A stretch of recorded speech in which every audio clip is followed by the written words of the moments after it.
Hello everyone, it's Andrea here and I'm going to explain you about the past perfect tense. The past perfect tense is a tense used to describe an action that was completed in the past before an action that happened in the past as well. So here I have an example. By the time we arrived, the concert had started. Here we have two events, but this event, the concert had started, occurred first, so that's why we have to use past perfect. And then we have by the time we arrived, that happened. Secondly, we have to use simple past. And then I have an example, which is she had left before the party started. Why? Because she already had left and then the party started. And the structure for this tense is had plus past participle of the verb. For example, had eaten. Thank you for watching it. Learning vocabulary is one of the most important tools for communication because it helps us to communicate better using more words to express our ideas in a better way. It makes our process of learning a new language easier, and at the same time, it improves our language skills such as speaking and reading. In this case, I'm going to introduce you 7 words about parts of the body. The first one is this part of your body that you use to talk. It is called mouth. Mouth. The second one is the upper part of the human body that contains the brain, and it's called head. Head. This one is the posterior part of the human body, extending from the neck to the pelvis. It's called back. This one is the part of the body that connects the head to the rest of the body. Neck. It is called neck. The next one is part of the frontal bone of the skull and plays an important role in facial expressions and appearance. It is called forehead. Forehead. This one is the terminal part of the human upper limb.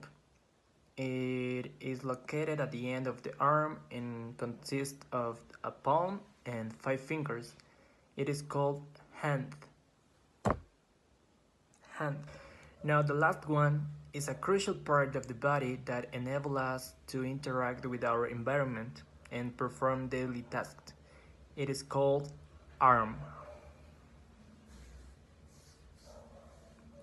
Arm. Improving our vocabulary, we're going to be able to improve our communication skills too. Thank you for your attention. Next, I'm going to present 3 very important phrasal verbs that you may hear often but could not understand what they mean. But first, what is a phrasal verb? Phrasal verbs are very common in English, especially in more informal contexts, and they're made up of a verb and a particular or sometimes 2 particulars. And the particular often changes the meaning of the verb. In the screen, we have an example that says the following. I called Jen to see how she was. Call referring to a telephone. While in the other example that we have, they've called off the meeting. Called off makes a reference to cancel, which is a perfect example of a phrasal verb since it has nothing to do with a cell phone or anything like that. So as our first phrasal verb, it's carry on, and it's a very popular phrasal verb that a lot of Native Americans use. It means to continue to do something, and another definition is if you carry on doing something, you continue to do it. For example, carry on with your work while I'm away. After he left, I just try to carry on as normal. That means to do the things that you usually do. And carry on with the good work, which basically means appraise. And as our second phrasal verb, we have breakdown. Now, this phrasal verb can be used in different contexts, like if a machine or a vehicle breaks down, it stops working. That's why we have the example, their car broke down. But it can also mean to break down something such as an idea or statement. It means to separate it into smaller parts in order to make it easier to understand or deal with. That's why we have this example, the second one, these rules tell us how a sentence is broken down into phrases. Now, as our third and last phrasal verb, we have called off. And to make things more interesting, I'm going to reproduce a video of a variety of TV shows that use this phrasal verb. And want you guys to write your own definition of what you understood. You can call up the roommate search. Hi, I'll be living here. Best man? Wow. I know, I almost called off my wedding. Sheldon, we have to call it off. We don't have that option. I'm calling it off. Way to save your dignity, man. I think we're calling off the wedding. If your definition had any similarities to cancel something or to decide that something will not happen, congrats, you got it right. And we have come to the end of my presentation. Thank you so much for your time and attention, and I hope you understood this well. Thank you so much.